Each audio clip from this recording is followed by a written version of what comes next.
Peace to the family. We are now live. Happy Saturday, Saturn Day to everybody. I'm with the one, the only. He got a new name. He's about to premiere. Red Pillar, what's your new name, my brother? My new nomenclature, ladies and gentlemen, is Schooly Red. Schooly Red. They had something on the internet, and they say once you pass a certain age, you got to call yourself certain things. The internet's crazy. I used to be Unk, but I graduated from Unk. I'm Schooly Red now, y'all. Schooly Red in the building. What up? Shout out to Schooly Red. Yo, if Blue is live and he can see us, Blue, I sent you the link. Blue. So click on that link if you see that link, my brother. Yes. Oh, yo, you know what I'm sipping on? I got you ever drunk KT's Giffy tea? No, not yet.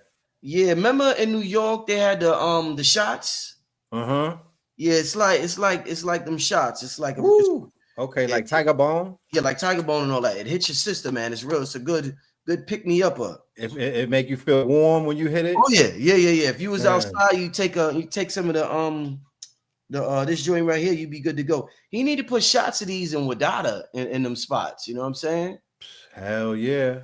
They ain't got no stores down here that have those shots that they got in New York. The ginger shot, the ginger. I used to get like 6. You remember? I used to get like 6 of them ginger shots, man. I remember they used to have them in a paper bag, just handing them out. Yeah. That could take over Atlanta.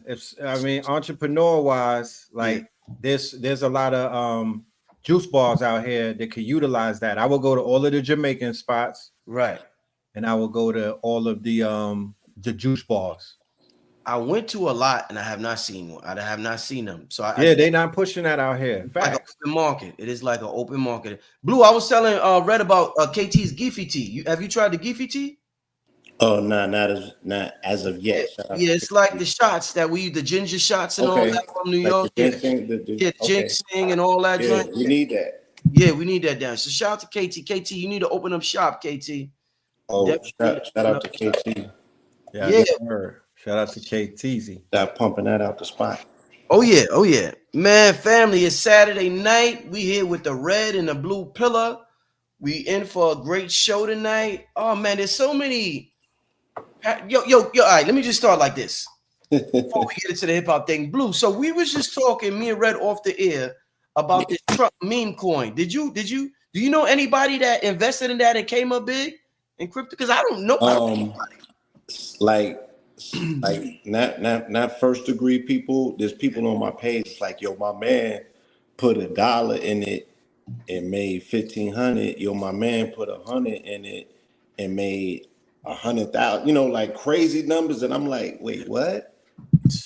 And I'm like, opened up. As much as y'all be DMing me and ding, nobody ding me on that. You know what I mean? Niggas hit me up for all the gossip and the drama. Hit me up for everything. I ain't get you feel me? On that. I got 15 West Huff DMs, but I ain't get one Trump big boy DM. I got mad DMs about Nelly. I got mad DMs about Snoop. I got mad DMs about Rick Ross. We focusing on the wrong things, but you didn't tell me that they was running up $60 billion market cap while you was being distracted by so do you. We in our feelings and emotions. But you're not mad that you missed the play of a lifetime. You're not mad that you missed the stimulus that you people said that you was voting for. That you're not mad at that. Crazy, man. Hey, man, let this be a learning lesson for all of us. Yeah, I would say to check your Discord for the people who are part of your crypto thing with Bully. I'm sure there's somebody. Yeah. Look, I'm gonna just put it out there right now. I don't think Bully missed that. Yeah, I'm putting it out there right now that I am affirming that at least 10 people in our network came up off of a few $1 million in that 24-hour. That the planets are aligning and whatnot. I told you before, we in a new timeline. This happened in the span of 24 hours. Multiple millionaires were made. Yeah, 1 minute millionaires. Yeah. Yo, what do you think will happen if the top people, like the people who get, the most popular people in the spiritual community, all join and come out with a coin? Do you think? Because I don't know how that works. Like you come out with your own coin. Do you think that shit will pop off like that? What you think? You know, the main thing about these coins is utility. You know, how is it driven Right. by utility? The Okay. thing about Trump that he's attempting to explain to the world is he is the utility. The volatility on his success, minus the US's, himself as a brand, he's allowed people to invest in whether he's going to crash in the first 100 days or not, right? So that's like a side bet of a side bet. Mm, We would need in the community to have that momentum. Like if we say this is the movement and we moving towards something, and let's Right. say we hedge it on a 20-year plan, mm-hmm. and there's productivity based on, the coin is a utility. What's the utility for the rebuilding, the rebranding of our community, of our people? Okay, what's that gonna look like? 10 or 15 projects. The first one, they like, oh, you got Umar's school open, to the moon. Mm, mm, Right. mm. And Yeah. you need whales too to push it. Anywhere else to push it. So it has to be a collaborative project that people actually see the value in. So this all, it goes back to value, and hopefully we get to touch on that tonight. But yeah. Indeed. Without further, one thing I want to tell the people before we get started: make sure tickets are selling fast, family. We are about at, I would say, 80% capacity for the non-ether Godfest. I've been making announcements pretty much every day. The latest person that is, I just shared a link. The latest person that is on board for the non-ether Godfest is Erin Lyons. Y'all know the Erin Lyons, the sister that come on the channel. Yeah. Shout out Yeah. to Shout Erin. out to her. She do the channeling on the channel. Yeah. And she does an amazing job with the spiritual information, has helped a lot of people. She will be there, and she's actually not just vending, she's going to hit the stage, and she's going to take the people on a shamanic journey. Dope. So yeah, she's going to take the people, everybody on a shamanic journey. And that's going to be within itself. That is going to be, if you ever seen her do the light language and all that, like That- she that- has people mesmerized when she goes in. that's So what I was saying. Like your yeah, channel, these are some of the people that I be so mesmerized by that I'm like, oh, I get to see them do their thing in real life in public. yeah, And that's what, yeah, she has an offering. She has something that mesmerizes people and engages them. You know what I'm saying? So her skill set was always kind of formulated for a live audience setting. Because indeed. you like, yo, I want to see that in real life. You know Yeah, what I'm saying? Like, I want to see if she got energy coming off her hands when she be doing the.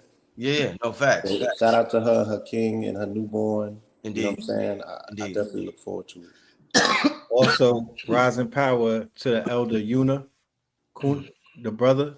You posted it on your page. Who, me? You talking about me, right?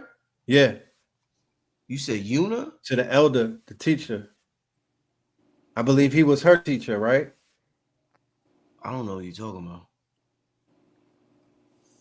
Yeah, I posted it on my page. Oh, Huna Flash. Yeah, Huna Flash. Yeah, my fault. Yeah, right. Yeah, my fault. Yeah. Rest Una. in peace to Huna Flash, Big Huna, the Samoan brother. Once again, oh, word. Samoan brother. Yeah, he passed away. Yeah, the Samoan brother. Yeah, he passed away. Yeah, yeah, the Mhm. Samoan brother passed away. And Oh, rising power. yeah, rise in power to him, his organization, his people, his tribe. And yeah, he did a couple of shows on here, and he did a tremendous job talking about Lemuria Memorial. lines and different versions of Earth. And he definitely had a talent. And Your audio. The audio is a little off. Yeah, Yeah, it went out. oh, all right. Let me turn it up. You can hear me? Yep. yeah. All right. Yeah, family. But yeah, once again, rising power to Huna Flash. You know what I'm saying? Yeah, so let's talk about this conversation tonight. Red and blue. One of the reasons why, we're talking about this thing is like, this is very important. It's a historic moment that's getting ready to change everything forever and ever in hip hop. And a lot of people saying Drake is doing what he's doing to prevent what's about to go down February 9th. February 9th is a real important day. If you look at the Super Bowl in terms of a ritual, everybody, it might be one of the most watched Super Bowls ever. And that's one of the reasons why I wanted to make my event on February 8th, is because the energy is so active in the country during that weekend. I wanted to take advantage of that energy and use it for our own agenda. That's right. The point of all of this is to when you see an energetic opportunity, you use it for your agenda, whether it's the Super Bowl, NBA Finals, whatever it may be. You know what I'm saying? You don't have to be a vampire, but don't just willingly give your energy away to their agenda. And Kendrick Lamar, not like us, that's our agenda. Right. What he's talking about in that song, that's our agenda. So that whole weekend, I want that whole weekend to be a celebration for us, family. And let's talk about this lawsuit that I feel is going to completely change the hip hop culture, and it's going to cause a cultural reset. And I feel like myself, Red and Blue, we all have divine assignments in this realm to be huge parts of that cultural reset. And that's what we're here for now. We keep talking about this new YouTube channel we're starting, a music channel. We got a lot of things planned down the line. But to start out with, talk to me, fill the people in on what exactly is this new lawsuit is about, and why is it so important? Why do you feel like it's important for us to talk about it and for us to make a move after a lawsuit like this, Red and Blue? Yeah, so it's a 81-page lawsuit. Drake is officially suing UMG, which is the parent company. Universal Music Group, which is his parent company, also happens to be the home of Kendrick Lamar. So, you have this big entity, UMG, and they have branches, which are smaller record companies, such as Republic, which Drake is signed to, and then you have Interscope, which is Kendrick Lamar's label. Then you got sub labels under that, like Top Dog, or you may have PG Lang, or what have you. But everything comes under this one particular conglomerate. What Drake is alleging is that his own company transpired to what's the word that I'm looking for? Benefits. Devalue Right. his brand. You know what I'm saying? To have an edge in negotiations, in the renegotiation. So 400 M's is on the line, and then he wanted to come back to the table for a $600 million renegotiating figure. But what UMG noticed, based on what we were saying from day one, right, when this battle ensued, we said, he may potentially get chipped up, and this is going to damage his brand. I was also the first one on the planet to say that this was based on ethnicity, not anything else. This is also something that's being alleged in this lawsuit, where he's saying that it's a anti-Shemitic approach, right? He's claiming defamation as well on that level. So he's going to the head real estate agents and saying that this Hebrew Israelite, you didn't protect me from him. I'm the sixth guard after all, but you let me get washed up by this dude who made a cultural distinction by saying they're not with us. He's like, who you think there is, y'all? You know what I'm saying? And they like, look, we in the business where we sell weapons to both people at war. We could care less. Okay, suck it up. We're in the business to win with whoever's winning the particular skirmish at the time. It's called business. So he got his six guard wake up call. He got his real estate agent wake up call and his nigga wake up call at the same time. You know what I'm saying? They're like, we don't do this over here. We don't do that over there. But yeah, in so many words, he's saying that they conspired, you know what I'm saying, by not blocking the defamation. The content of that particular song defames his character, and his own record label benefited immensely from promoting what he called quote unquote lies about him that ultimately devalued his brand, because the song came out on May 4th, and Nike put a sneaker out on May 6th, and the sneaker was a dud, right? So Universal is making an observation to say you're selling, you're in the twilight of your career. You're not in the highlights of your career. The highlights are over, and you may potentially be taking a downturn because you got chipped up in the streets. And this is a street orientated blood sport. We can't. There's like this is the only place in hip hop where we cannot throw a chair inside. Like in wrestling, they slip the chair inside the ring or they hit you with 2x4. They like, no, it's a cage match, my dude. Right. It's battle. We can't intercede on this. This is when it shifts to we the people. We the They people. like Right. they like the record label don't have nothing to do with this. This is the only place in hip hop where we don't have our fingerprints on it. Is the battle. They can't influence the battle. The battle is left up to the people to decide. This is where we have democracy. This is where we have power as the people to cast a vote that really counts. You can't buy this vote. You feel me? And it don't go to electoral college. The electoral college is the nigga hierarchy that's like, nah, we through with him. Yeah.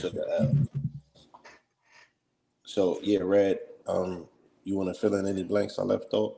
Yeah, I mean, you pretty much. So real quick, Red. So it's a defamation lawsuit, right? Yes. Right. Okay. Defamation of This is a character. new one. This is a new one from the previous one. Well, let's explain what happened. Mm-hmm. The other two were not lawsuits. They were let's say they were expeditions, right? He was fishing. They were petitions. It was petitions. So he was fishing with a petition to say, yo, y'all gotta give me discovery. And herein lies the problem, right? And it really lies the problem because he's supposed to be a real estate agent, and whoever's handling his situation don't know law, because you cannot obtain discovery in that particular manner. So that's what Spotify came and countered, right? I don't even think that they countered the petition. They just made a statement by saying, look, we finna drag you, right, on these claims that you're making and lay out A, B, and C and embarrass you if you attempt to go forward with this, because you're going about it the wrong way anyway. This is not even how you do it. So he withdrew the Spotify petition and went ahead and filed the actual lawsuit on UMG, on the big dogs. Federal court, Manhattan. Yeah, in the same courthouse as Epstein, Weinstein, that courtroom that everything goes down in. Right. So what's the deal, Red? What is the deal with him? This is one of the funniest things in the lawsuit. I'm like, yo, this is like I've never seen nothing like this in my life.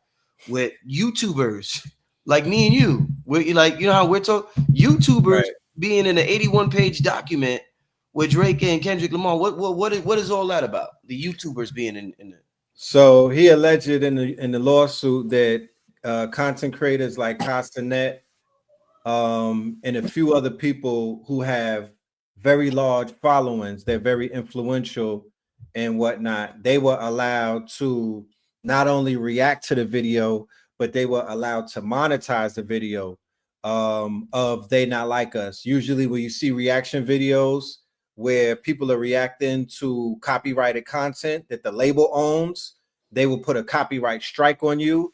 Right. They won't allow the green light won't go on your video. You won't get the monetization and whatnot. They can even have takedown. They can have cease and desist orders, and they could take you down if you play any music. You could, you know what I mean, or anything of that nature. So Drake is alleged that they removed the copyrights off of They Not Like Us and allowed all of these content creators basically to make money off of his demise and whatnot. This doesn't have anything to do with Drake per se. It's not a Drake song. It's a Kendrick Lamar song.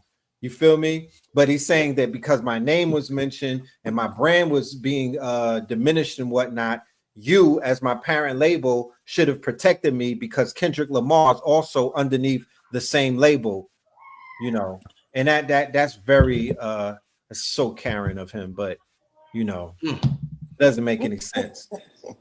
Wow. It doesn't make any sense, Wow. Yeah. Do you? Yeah, go ahead, Blue. And then there's a controversy associated with that. because once again, he only signaled out melanated streamers. Yes, he When did. we know that he just made, a trip around YouTube visiting, you know what I'm saying, Caucasian streamers, if you will, Right. you know what I'm saying, streamers of his particular persuasion. Right. He went on tour visiting their platforms, you know Mm-hmm. what I'm saying, bolstering their numbers and their profile and making slighted comments about the state of hip hop on these platforms, which also is off code. So yeah, they got the community in an uproar, you know what I'm saying, that he's been uninvited to every barbecue. Please put the memo out. Right. So it was almost like falling on his sword because these streamers are literally Drake stans, right? These people are known for glazing Drake over his whole career. They gave him favorable reviews. You know what I mean? They were some of the people who helped push his albums or his quote unquote songs, because if you get a favorable review from some of the streamers like a Casanet, you literally can get a number one song because of the size of their community. They will immediately go to listen to the song, and because we're in the streaming industry now, you don't have to buy the song; you just have to listen to it. You feel me? So them sending people to say, "Yo," the reaction when people go crazy and they throwing things and they're like, "This is crazy." You're as a watcher, you're gonna be like, let me get in on this. I need to hear what it is that they listening to. And let me go ahead and check this out. And then you might send it to someone else. So when that didn't, when he saw that happening for his opposition, he became jealous. Tables were turned. The rabbit proverbially had the gun, and now he's reacting to that. Months later, this is a new year, mind you. This is 2025. This happened all the way back in May. So shit's crazy. What and I hear a lot of talk about Drake not being black, even though he obviously has black in him. We all see it in his father. Um, you know, and I think his mother's Jewish. His father's I don't. Where's his father from? Memphis. Memphis. His father's from Memphis. Memphis. In terms of people, there's always talk, arguments about the position mulatto should play in terms of black progress, in terms of the revolution. We see a lot of light-skinned people who have contributed to the progress of black people in America. Elijah Muhammad being one, Rosa Parks being another one, Malcolm X, W.E.B. Du Bois, and the list goes on and on and on and on and on. How trusting are y'all to when you see, like, let's give you the example, like Sean King. People see Sean King, they're like, man, get the fuck out of here. Get that mulatto, that Talcum X. Talcum X. Get Talcum X. What are your thoughts on when you see a mulatto person step up to the plate? Not to say that Drake is stepping up to the plate, but just in general, because a lot of black people are so quick to just, cast them down. What are your thoughts on mulatto people's position in the black so-called revolution? I'm just saying, because Drake is a different story. Like we have to put into perspective. We have to differentiate that. Have to differentiate him. But it's worthwhile making the observation to differentiate. We here in the States, we have our fair mixture of amalgamation. You know what I'm saying? And we have a shared experience here in this country in terms of what the struggle is and what it entails. Just because you have a percentage of melanin in your skin does not necessarily automatically assign you to the front lines of the struggle. And I think that was the context, that was the gist of the song that Kendrick Lamar said. You know what I'm saying? This American experience, this, you can't purchase this violence. Right. And we should not be utilizing it as a flex, but it is what has shaped us. You know what I'm saying? It is why we are who we are, and the reason that we do the things that we do. We're a very irrational people.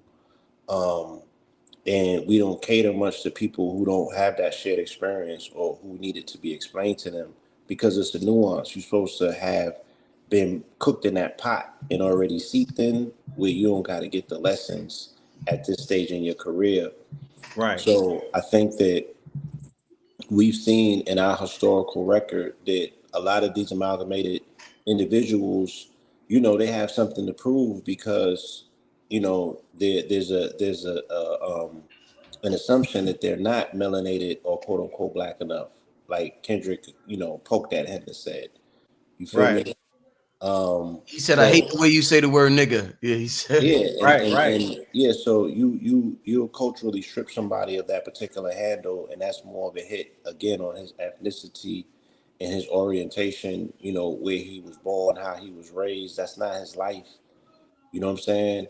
But it's an adopted life because of us allowing him into this particular culture, this undefined culture of ours, where we give people passes. You know what I'm saying? But there's only one way that you can really, earn this thing of ours.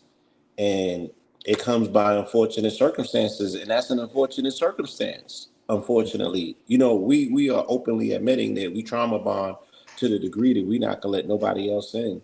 It's like, nah, nigga, your trauma is just not registering at the level where you could gain entry to what we got going on. You know what I'm saying? When they say there's a saying that it got to be in you and not on you. Yes. The saying that it got to be in you and not on you. Yes. Well, this applies to Aubrey Graham, right? And the thing about Aubrey Graham, aka Drake, is that Aubrey Graham is the person and Drake is the character, right? Drake is the brand, Drake is the character. Aubrey Graham is the thespian who is cosplaying a rapper by the name of Drake, right? And Drake is a machine. It's not just the rapper Drake. Drake is the producers, it's Chubbs and all of them. The whole It's a situation. whole experience. And what Kendrick was describing, what They Not Like Us, without saying too much and canceling himself to certain people that are out there, is that, ethnicity wise, this dude is nothing like us. He is his mother. You feel me? And the way that he was raised with the bar mitzvah, and the way that he was raised with the quote unquote the religion that he's under and whatnot, that has nothing whatsoever to do with our people. He's cosplaying a role that is not like him. Henceforth, why Pusha T outed him with the blackface, right? Because this is like Al Jolson all over again. They're cosplaying a character or a caricature, right? Right. And it's not in them, but it's on them. So that's what we're witnessing. Mm-hmm.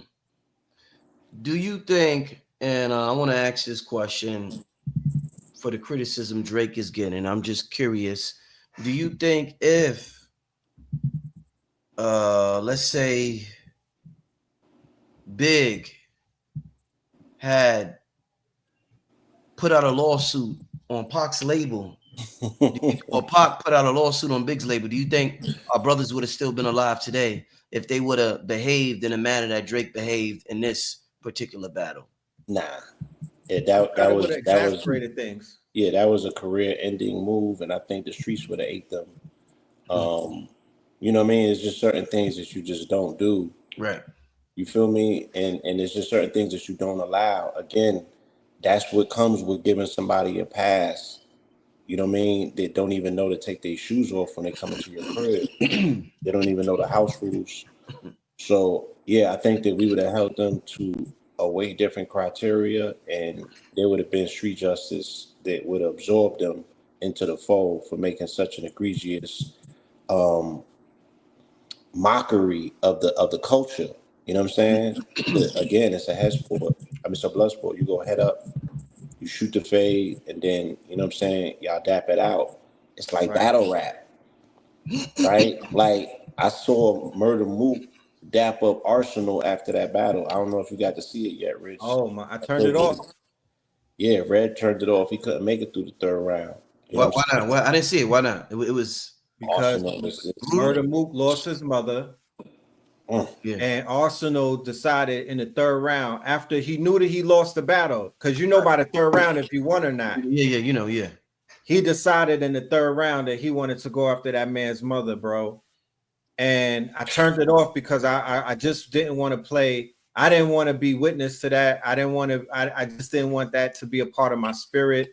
And I was like, he deserved to get his he deserved to get the hands and paws put on him because that's crossing the line. Yeah, it was disgusting. So I've seen battle rappers go to those extremes.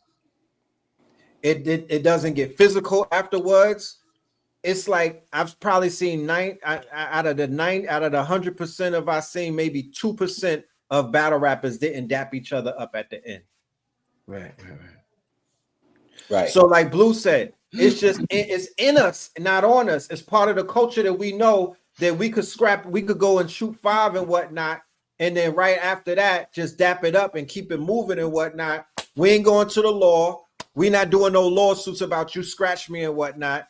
The Karen ain't coming out of us, right? But when someone is exposed who was wearing blackface and who was in character, remember, Drake is the character, Aubrey is the real person. So you're seeing Aubrey pop out. You're seeing Aubrey. He is his mother. That's his mama right now that you're seeing. You feel me? Right. But why? I mean, legacy is a big conversation on the internet today, and everybody wants to protect their legacy. Well, most people. I don't know about Mike Tyson. Did Mike Tyson say "fuck legacy"? Was that Mike? And then through the fight. Yeah. But a lot of people. The most important thing is legacy, to protect their legacy. So I'll give you an example. Let's look at Eminem before I talk about Jake. Let's look at Eminem. Right. I knew a lot of white people are, the white MAGA Trumpsters. They're like, Eminem, why aren't you with Trump? Why are you with Hillary and the Democrats?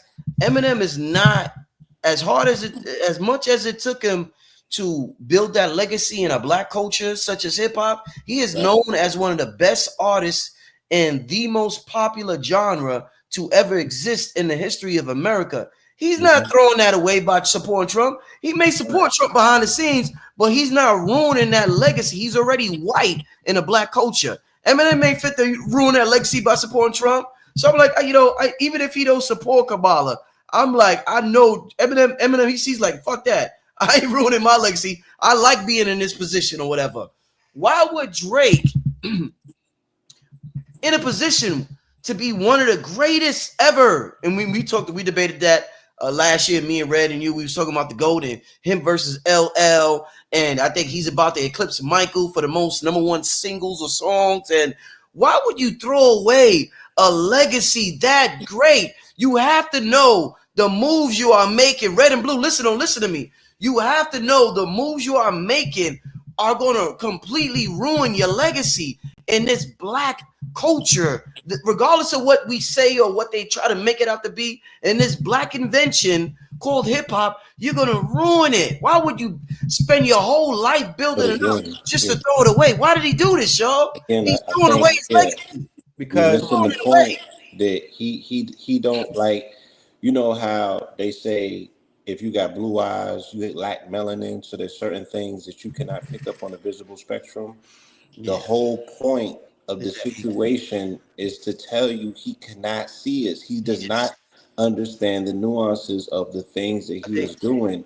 Everything else has been provided for him in terms of how to do hip hop has been laid out in the culture. Is that what tone deaf means, Blue? Is that's exactly what tone deaf means, and whatever scientific word is for seeing in black and white and you can't see color, right? Whatever that shit is, he got that. So he cannot see the full spectrum of what this means in the quote unquote in the dominant nigga hierarchy, right? Of which he was once again afforded access to sit at the top of, a pyramid that he had no knowledge of. You know what I'm saying? And he was sitting atop there as the king. And this is what we were saying, like, yo, this is destroying the art form. This is destroying the integrity of the culture. To have this imposter sitting at the top of it for over a decade and harnessing the energy of the women in particular, our women, right? to gain that position and to become so high off the hog, if you will, right? That he was just willing to be that blind, you know what I'm saying, to the nuances, to not understand the cultures, to not do his homework, to not seek counsel. You feel me? The hubris, to think that he was actually bigger than the culture. Right. You know? And the pedestal that he was placed on was almost like placing him on an Empire State Building. He was sitting on the top of the throne, right? He was sitting at the apex of the game. So the fall is a lot further than somebody who is not sitting on the throne that high. He has panicked when he said that they not like us. This is what he meant, that you only can tell what a person is built from when they are under fire. You can only judge a person's character and what they really built off of when they are in battle. Like Mike Tyson said, everybody has a plan until they get punched in the mouth. So after he got punched in the mouth, he panicked, and this is the panic play that we're watching right now. He's falling, he's stumbling, he's seeing the loss of fans, the loss of money, the loss of deals, the loss of endorsements. His superpowers are being neutralized, and this is his panic mode right now. And if you can't envision yourself getting out of that hole, how can you see 30, 40, 50 years down the road for legacy? He has to get out of drowning, right? Which he feels that he is now. He can't find a hit. He's losing deals. He know that his public perception is in the toilet. His peer group has turned on him. You feel me? And his bars don't hit the same. So the people that everybody else can see that he's corny at this point. You know what I mean? Right. And where do you go from there? So he went full Karen because that is who he is. That is what was in him, right? He is his mama's son and not his daddy's. Right. Right. You know? Man. Yeah. No, get ready. You want to say something? Nah, we just are bearing witness, right, to somebody crashing out in real time. Mm-hmm. He's a Scorpio, right? Mm-hmm. Scorpios, when they're cornered, right? A Scorpio, when you corner a Scorpio, it will self-destruct itself. This is the nature of a Scorpio, right? It will sting itself. So when he doesn't, it's the ego, right? The ego death. He has nothing to lose. Like at this point, he's so embarrassed. Mm-hmm. He feels the energy or the powers that he has being taken away. And it's like, damn, where's my support? Where's my friends at? Where's my help? Where's all of these things? And the emperor has no clothes. Yeah, the emperor has no clothes. So I remember when Jay-Z got chipped, right? And he lost his flow. He was a quarter of a meter off. Like, and you gotta have an ear to hear this type of stuff. Like, he could not catch his flow. He was off. For like until he did the Bonnie and Clyde thing, he was underwater. Blueprint 2.1 and all of those throwaway projects. Like his EMF field was off, Blue. He got chipped. He was off. Sonically, he was not the same anymore. Right. So Drake, he can't catch a hit. He can't, you know what I'm saying? He can't find one. His voice don't sound the same. Nothing about him appears to be what it was prior to this. He knows it's a rap. He know that the gig is up. So he can't look at a legacy because he can't get past this. He know what this means in hip hop. So he's like, yo, I'm gonna go all out. Now, what the lawsuit potentially is gonna do, I don't think it's gonna be successful for him. I think that they're gonna settle to a degree, but I think that for the legal eagles, the people that know what they're looking at and look at the language of the lawsuit, they're going to find a way to say, wait a minute.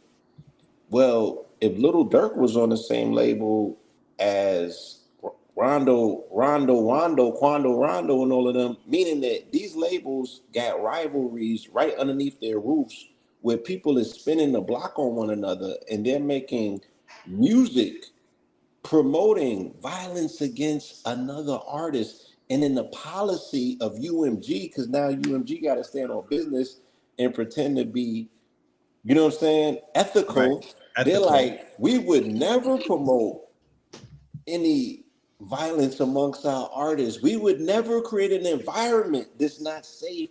We would never defame the cat. Yo, you got artists talking about unalive people on tracks. What you talking about? Right. What you talking about? So on some class action lawsuit, right? Ultimately, this is the Trojan horse shot that will take down what we know today as the music industry. I think Right. is finito. This one right here finishes it off. Right. Because before the You Drake can't rap no lawsuit more. was the Mama Duck lawsuit. Right.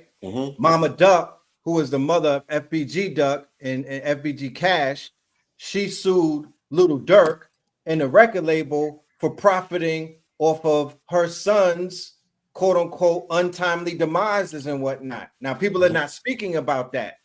So, what Drake's lawsuit will eventually open up the door for is for all of these major labels and the quote unquote heads of these labels to pay for promoting urban warfare, drill culture, and this quote unquote perpetual war that's been going on, and people have been getting rich off of that, right? Profiteering, right? Profiteering.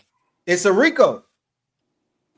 If put together the right way, it is a RICO. So that's the best thing that people could walk away from the Drake situation. So it had to be the biggest artist in the world to kind of open up that Pandora's box and whatnot. And let's look at the once again, because I go with the symbolism.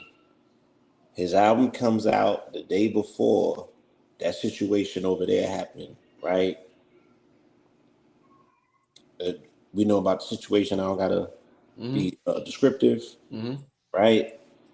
The day before, because he came out on October 6th at 6 a.m. He was a 6 star who came out on October 6th at 6 a.m.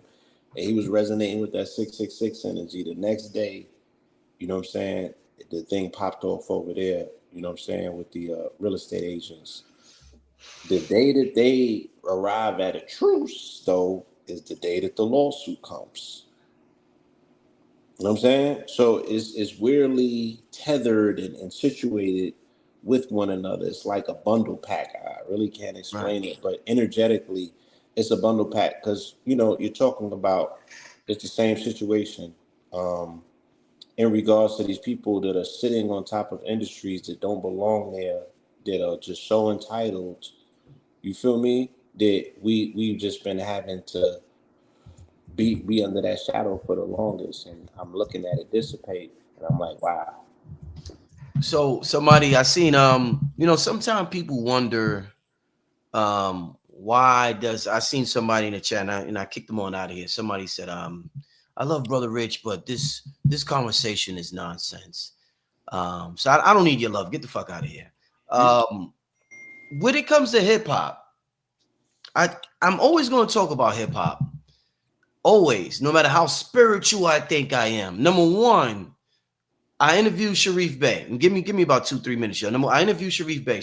I asked Sharif Bey, we always admire our ancient ancestors, but what did we do that you think if they was looking at us, they would admire about us? If we admire them so much, what do they look at us like? Damn, these some bad motherfuckers right here. Sharif said hip hop. They would look at us and they would be like, God damn, that was some bad shit they invented with hip hop.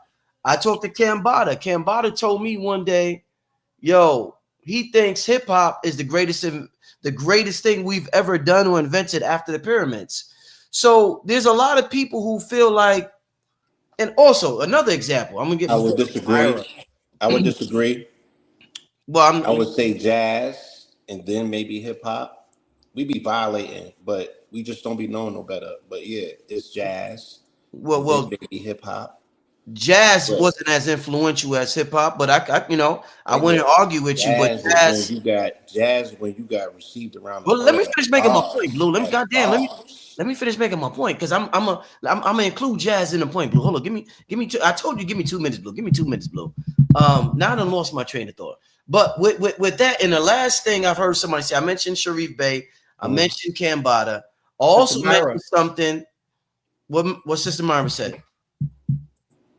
Well, she said a lot, but She put the capstone on the pyramid. She said that the hip hop, the rappers, hip hop music is the most divine expression, right? Mm-hmm. That you have in this waking life that we are. That's what she said.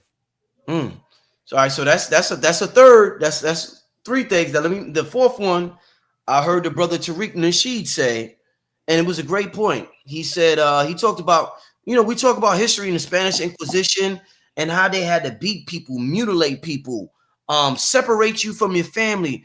They did so much to our people to get them to leave their practices and to become Christians and to practice their religion. You got to do atrocious shit to get people to follow your culture or to follow your way of life. I mean, you got to damn near it's the shit. I don't even want to say what they did to us, to the witches and the priests and all of us to get us to follow Christianity.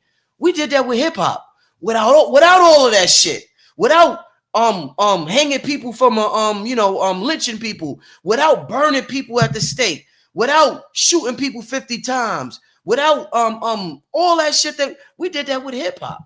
Around the world, the whole world is emulating black people in America just off the strength of music, just off the no religious, no indoctrination, none of that Spanish Inquisition shit, just hip hop. So hip hop has been so important to not just this country, but to the entire globe, to the entire world. So the purpose of me having this conversation with y'all is, a lot of people say, I'm done with hip hop.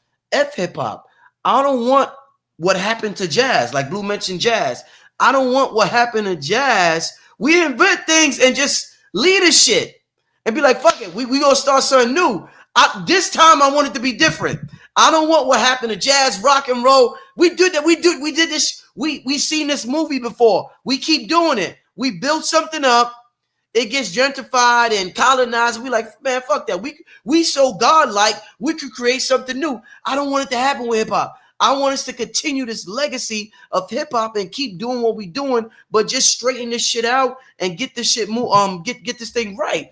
Yeah. How moving forward, how are we gonna fix this without completely discarding the culture like we might have done with jazz, or we might have done with other genres that we created in this country before?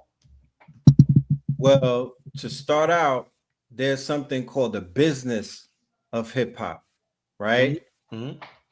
The business of hip hop has been completely compromised and taken over by entities that are corporate and soulless and worry about bottom lines, and are not in our interest, and they are not like us.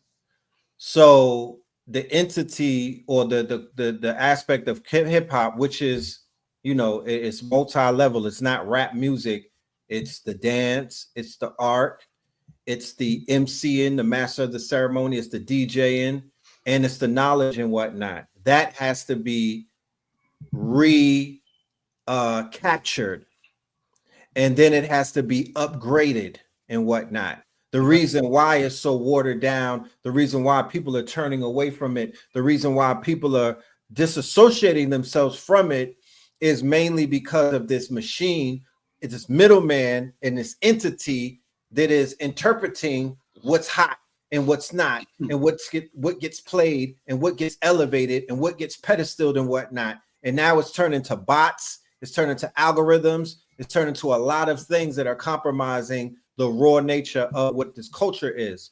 So I would say, take back the culture and reinvent the business model, because our people are still creative. Our people did not lose creativity. New creatives are born every day. You feel me? New ideas are coming from the cosmos. People are more wiser and intelligent today than they were many, many moons ago. So we just don't have that outlet to express ourselves and to really be able to grow and things of that nature. So that's what I would say. Yeah, I think that we're looking at the decentralization of hip hop, and the decentralization of hip hop, like the decentralization of currency and everything else is being decentralized, puts the power back in the hands of the people. And like Red said, I think that the people are super creative now. I think that because of what we're seeing with social media, there's going to be an explosion of content created this year, because the democratization and the decentralization of these platforms is going to continue.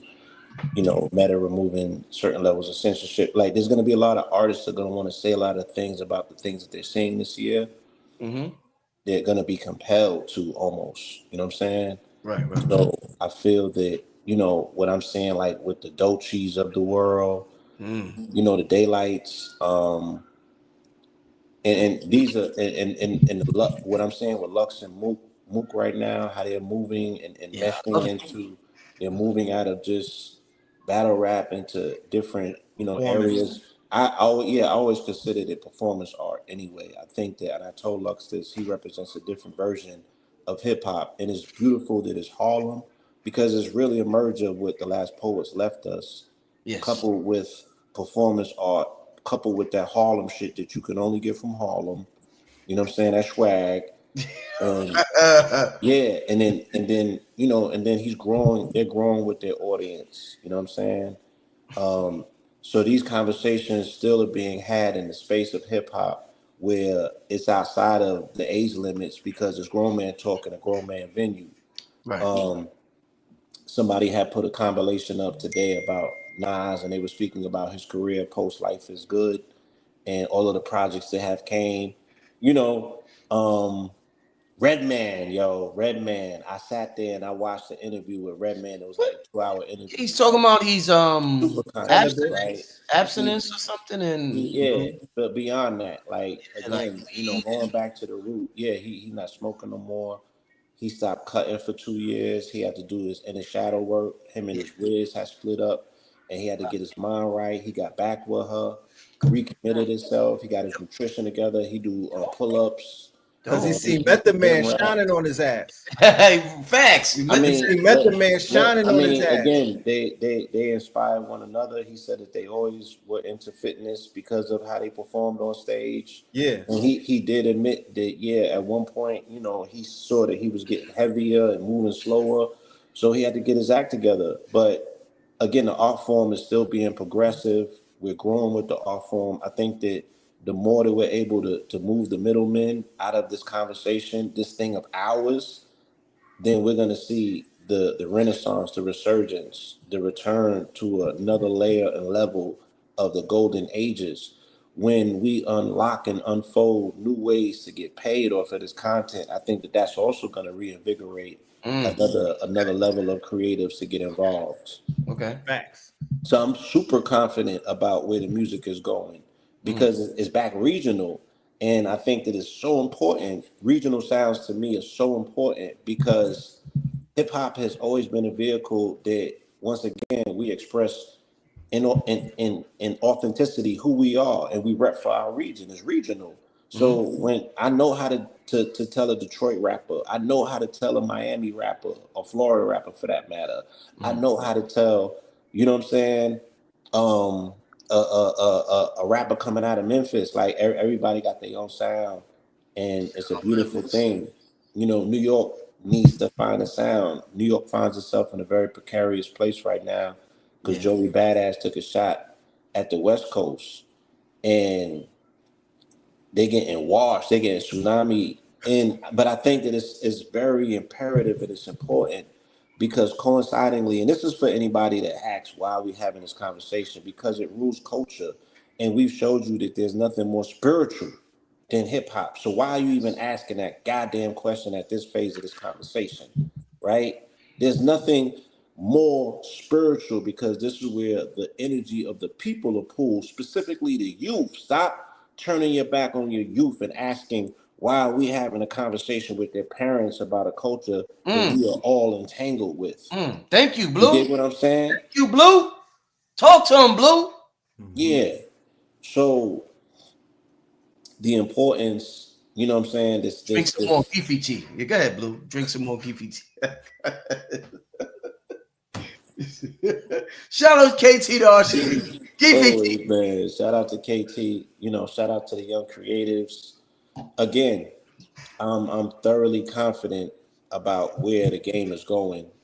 And I did say, yes, it's regional. It's going back to its regions. Okay, so I said that right now they're exposing some fissures and some fractures that have happened in the game that have gone unspoken, and we've been paying for over 20 something years. So the first fissure was the Rockefeller fissure. Mhm. Now we're learning via Dane, going on all these podcasts, piecemealing, giving us tidbits, you know what I'm saying, until the right person asks the right question. And he'd be like, look, man, this what happened, okay? It was Aaliyah, it was Cam, it was right. And that's what it was. He's keeping it real. That's what it was. And now we seeing the Dipset situation. So the Dipset situation has caused a cloud. And again, I'm gonna be respectful as possible. Me and Red came up. I cut my teeth in them Harlem streets. '05 was when Don't say nothing negative about Harlem, Blue. Don't say nothing negative I'm about not. I said I'm not. I'm prefacing it, and Harlem. I told you. These People know me around the world. They be dudes, like, yo, "Y'all these from Brooklyn Harlem?" I'm dudes, like, "Nah, I wear these that with Brooklyn dudes, pride." man. You know what I'm saying? That coat was lent to me. That coat is on loan. I don't own the Harlem coat. You feel me? I'm from Brooklyn, but people think like, yeah, yeah, y'all rep Harlem to such a degree that they think that we Harlem zone. I said I'm the Apollo kids, but so I would never say nothing disrespectful about Harlem. I consider it my home as well. But when we came to Harlem, we was definitely pushing back against the scourge of Dipset and the influence they had on the streets. 125th was it was just it was a trap house, bro. It was porn everywhere on the street, on the floor. They were selling them, the Tony the Tiger t-shirts with the with the syringes in the arm and all of that. That's facts. Popeye selling, you know what I mean? I remember the And porn everywhere. The yeah, bootleg it was pinky with unlawful, pinky, bro. pinky everywhere. Pink, Pinky, yeah, remember pinky? Pinky it everywhere. was pink everywhere and pinky everywhere, and Yeah. and that was on Dipset's watch, and they lowered the standards in New York, and I'm glad that the conversation is being had right now because Jim had a lot to do with things just getting out of control, and New York has been stifled. You feel me? At least for 20 years. And these conversations that are taking place are very uncomfortable, but they have to be had so people can see the premise of what took place because I don't think New York they can't atone for what they did. They can't even be responsible because we haven't even had the conversation about what actually happened, bro. You feel me? What actually happened. They let gang culture hold an entire city under siege. And we adopted a whole other region's identity and we lost our sound in the midst of it because we have not been our authentic self for a long time. And the rest of the world knows. And if Joey and the rest of them don't get their act together, they could potentially get washed up by this. Like how the red wave of MAGA is emerging. That's the same as the West Coast rap wave. Like they got spitters over there, bro. Yo, Blue. Hold on. Before we continue, Blue, who came up with the name? Because this shit is hilarious. Because every now and then I'll go on Instagram and I'll post, but I'm not on there constantly or whatever. But I'll see some posts on there. Who is Blue? Did you come up with the name Alt Righteous? Yes, yes, Bro, yes. that shit is funny as the alt righteous. Yo, for the black bag is support. So the black bag is supporters. They're the alt righteous, Blue. That's who they are. No, the ones that they was moonlighting in consciousness and they was just waiting for the come up. They was Oh, waiting to flip on niggas in this community. You gonna see them. They're gonna be popping out on right, January 20th and right. 21st. On Monday, And right? they really gonna be showing their colors. Them is the alt righteous. The dudes that was corporate, they wasn't quite woke. They was moonlighting and masquerading under consciousness. Yeah.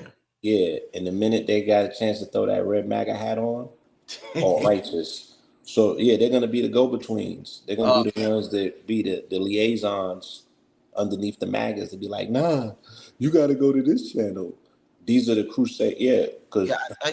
I just want to, because I like to remind people, and and I want to ask y'all about Nelly and them performing for Trump. That our hip hop, some of the older hip hop stars, Nelly, Rick Ross, and I think Soldier Boy's performing. Snoop and Soulja. I want to ask you about that, but I just love to remind people, because I know some people sometimes they get, and this is me talking. This is not Red and Blue. This is Brother Rich and Snoop Dogg. Yeah, Snoop. And I know I talk a lot of shit about Kamala, but I just want to remind everybody, it's fuck Trump forever. I am not a Trump fan. It's F Trump forever. It's F Kamala forever. I don't mess with any of them. This is just Brother Rich. I'm just saying, this is just me. I want y'all to know that from the bottom of my heart. It's F Trump forever and Kamala. I don't ever want anybody to get it confused and think it's F Trump and F Kamala forever. All right, I'm not MAGA just because I was so happy to see the Democrats, because they did so much dirt to the black community. But I want y'all to know it's F Trump forever from Black Magic 363. But go ahead, Red and Blue. Oh, and I said it to say, what are your thoughts on Nelly, Snoop Dogg, and the rest of Rick Ross and the rest of them performing for Trump? Yo, I just had to get that out. I don't. Those are all BET. Anybody that ever think I'm a MAGA? No. Right. This is Funny part Radiohead. about that. This is Radiohead. This is Radiohead. The funny part about these rappers, these are all washed up BET uncut niggas. Okay. Oh man. No, for real. These are all BET uncut niggas from that era. And it wouldn't be so egregious with all of those characters that you just mentioned if they were MAGA hat wearing supporters from Kanye's day. Yes. Mm-hmm. From the gay era. Hold up, Red. The gay era. Thank you. And that's not who they are. There is footage on every single one of those raccoons who hopped on that stage yesterday. You said raccoons? To shuck and jive, right? Talking against the same person who they came to pop out for. And the egregious part of the whole thing is that they did what? The crypto ball. And I want to know how many of them got the crypto. Oh. None of them. I went on every single thing. They didn't get paid. They didn't get paid in Trump coins. Because if they did, they would be billionaires right now, and they would have went live and they would have shoved it in the face. That's what rappers do. Oh, they would have talked shit. They would have been talking shit to us. Yeah, because of Trump, I done came up. But shout out to Nelly. I'm gonna give Nelly a pass. But I would just give Nelly a pass. I don't know about. Wow. Why Nelly? Because he got an Air Force One song and it was Uptowns or what?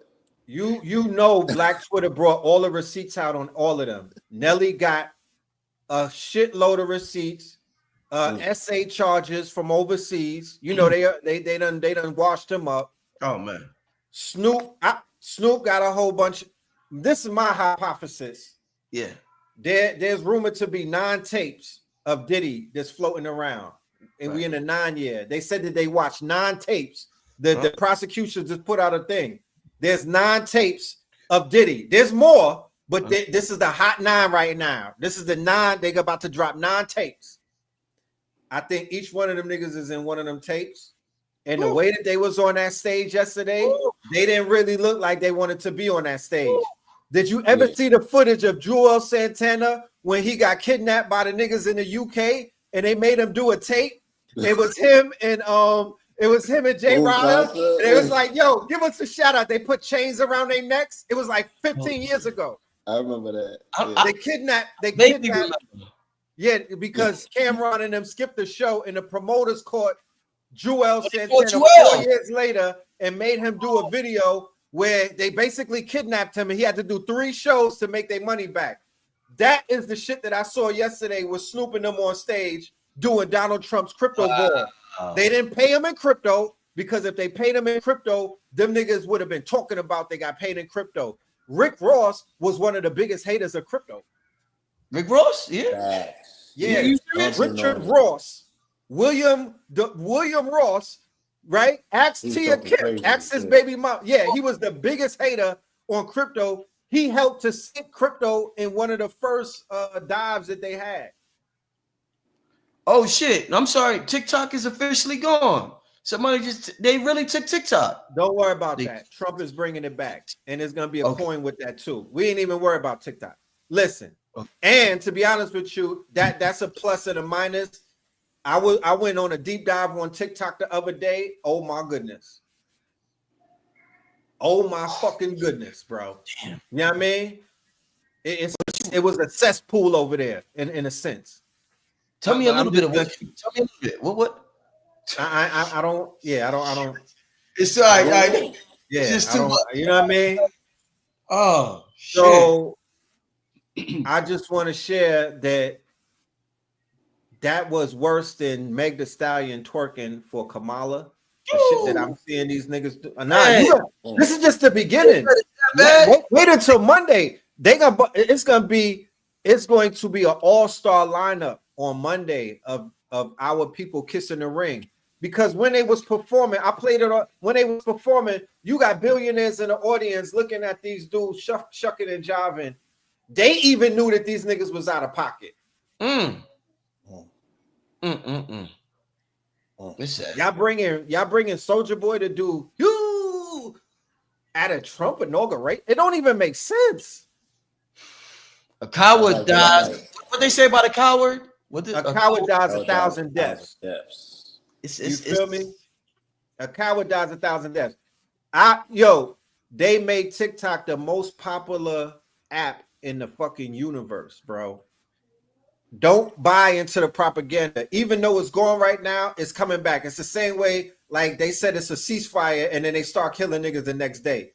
We got to know what propaganda is when we see it. You feel me? It's gonna be more popular than ever and ever. And then people is going on the other one, the Chinese app, and they over there doing nigga shit over there. You feel me? And nobody's, because that app goes straight to China, so nobody's info is secure over there. They said that, the interesting observation, they was pulling up receipts and they were showing the agencies that protect the real estate agents, and they was the ones that was calling for it. So when you see them unify both parties and agree on legislation and push it through so quick, you got to know that anything that, proceeds partisan politics, it got the puppet master has to be involved, right? Whose agenda was this where they got people that don't agree to agree, and everybody was on the same accord, and it was damn near overnight? That was the real estate agents, and they was like, yo, our stock is down around the world because of TikTok. TikTok is a vehicle that's showing people too much information about what's going on over there. It's not filtered. It's like we sat with Elon, we already got Mark, but they like this TikTok thing, we can't control that. And this is where all the info's coming. These niggas is being woke over there. So that's what that was about. You know what I'm saying? So if Trump do repackage and reintroduce it, he's like a referee between people that's beefing. You know what I'm saying?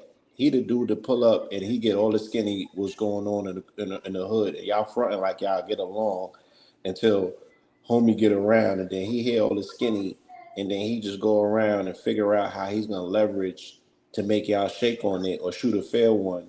You know what I'm saying? And throw side bets and get his bread up all the while. You feel me? That's all he's doing. So the real estate agent's gonna go to him and be like, yo, we gotta make these concessions in order for it to, you know what I'm saying, for us. He gonna go to them and be like, yo, yeah, that's what I need from y'all, A, B, and C. Or he'll send Elon to say it or to do it. Because Elon mama is a top hitter in China. Like she's a elder, they call it, like, she's a silver model. She's a fox model, silver fox model. She is in bed with like 3 or 4 of their companies over there, where she's like a influencer. They call them silver influencers. It's a big thing over there. She's over there like every week. She's a celebrity. She got 3 billionaire children. I don't even know who the third one is. So yeah, man, They playing a global game of politics. This is tabletop tennis. You feel me? And the people just got to really figure out where they want to end up on that table. You the little white ball, you the racket, or you the Right. person, holding the racket. If people really knew about the AI that powers TikTok and how, you know what I mean, if they really knew the backstory on TikTok, they will understand what this is really, really about.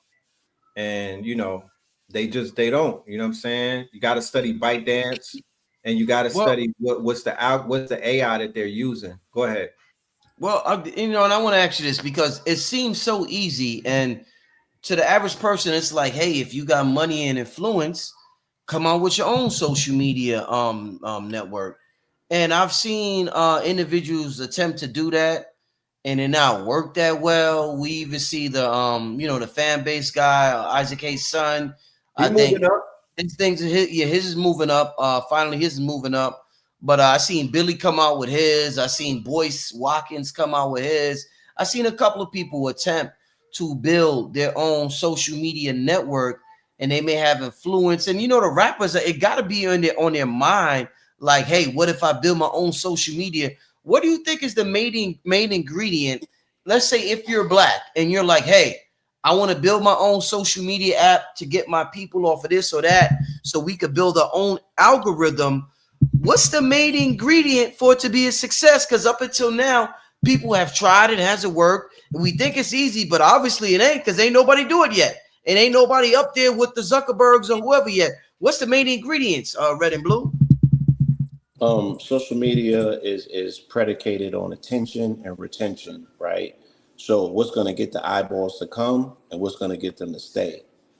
And that's how you leverage influence. That's how you leverage, your magnetism. You bring some people over there and you keep them for a prolonged period of time. That's how you're going to get your advertising dollars together, because they want to know that you can generate a pool of people and then you can park them. And then they're going to drop their ads in there. And that's how, you run up your ad revenue, and then you can compete with the big dogs. Um, I don't really think that people quite understand what these companies are, what they are, what these models are, because they're not social media Right. platforms. They're media platforms that sell ad space. Just like TV is not TV programming, it's commercials. This has TV programming built around, right, the commercials or the ad sale. That's how they make their money. You know what I'm saying? So until we understand that, you feel me, then our approach is not necessarily going to be one that can compete with the big wigs, because and they're into data mining. They're capturing data Right. and they're Data. selling ads. That's the business model. You Right. feel me? I'm gonna let y'all get over here and socialize for free, so I can monitor everything that you're doing.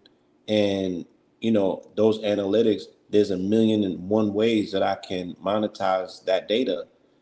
And that's the game that I'm in. So it's like, I don't care what you do. Again, attention and retention. I get you over here and you stay longer. You Right. know Because what I'm if saying? I was over on fan base today, and I wanted to stay longer. You know what I'm saying? And I'm just like, yo, like, sell me on why I should be here longer than 2 minutes, because it wasn't exciting and they had that bite. You know what I'm saying? So I personally don't think melanated people want to be anywhere that white folks ain't. I don't think so. I don't think that they want to be on a sole melanated app. That defeats the purpose of them being in front of the world or being in everybody else's business. Like, niggas need to show out. You know what I'm saying? And I don't think that they just want to be showing out in front of one another.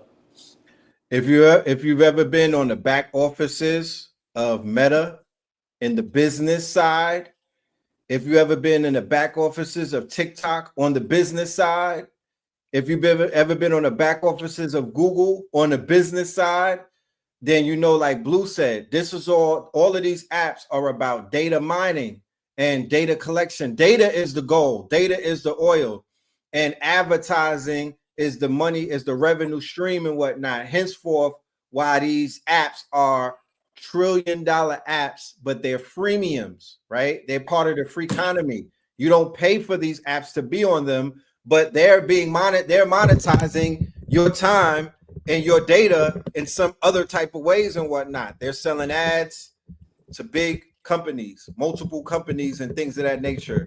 So we would have to figure out, not social media, we got to figure out the business part, which is social networking. And I don't think a lot of people have figured that part out.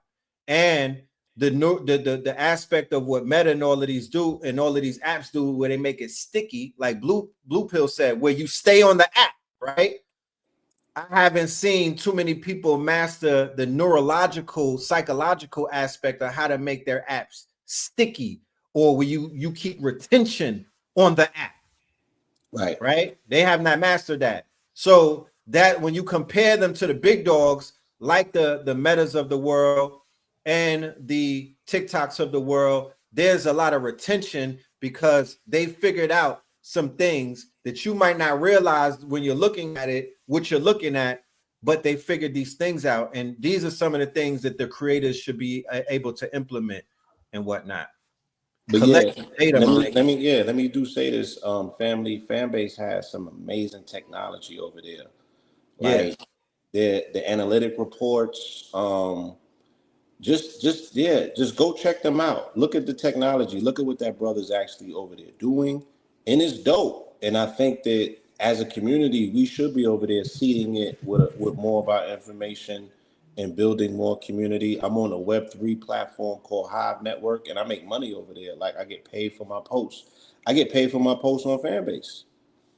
You know what I'm saying? I made 3 cents the other day going live. That's more than I've ever made going live on Instagram. You never got an Instagram check for going live? No, I've never. Just overall, like you didn't for get Reels. I was getting money with them with Reels. Okay. No doubt. I didn't even know Instagram pay to make Reels. I didn't even know. I did. Ooh, man, big bags. Yeah, big bags. Yeah, wow. Big bags. And like somebody said, the bigger apps are in bed with the government, right? They're in bed with the government. They let them in through the back door. They sell them the data and things of that nature. They allow them to study the psychological, the analytics, so they could study the psychology of the users and whatnot. And I feel that they kind of like control certain levels to this thing. You know what I mean? You got to kind of get in bed with them when you reach a certain level because of the fact that you're controlling the data of 100 million people. Right. Because they just put the cat, they let the cat out the bag by showing you the scrutiny that they have China under, right? Collecting data. So obviously they're telling you in the same breath, oh yeah, whatever's going on over here, we got that neutralized. You know what I'm saying? Because we're concerned with these quote unquote governments or agencies collecting information on people, but that's exactly the business model over here. So you jealous. You know what I'm saying? Oh, cease and desist. You don't like that record. Oh man. Right? Oh, so that's it. So you just hating because somebody else is in and on the game and you don't get to see the back end of what they do when they take that information. But Snowden been told you from day one. Julian Assange been told you from day one. What's taking place over here, and what did that create? More people going to social. Right? When you ring the alarm, it don't scare people. It's not a deterrent. It's a signal to be like, yeah, volunteer more of your information for the agencies. Right? Make their job even that much more easier. And then complain about it. Wow. Let me get to before we get out here, we got about 2,000. We got over 2,000 people in the chat right now. I want to get to a couple of questions from y'all. We on this lovely Saturday. Let me get to a couple of questions from y'all before we get out here. And before we get to the questions, let me just remind y'all of this right here.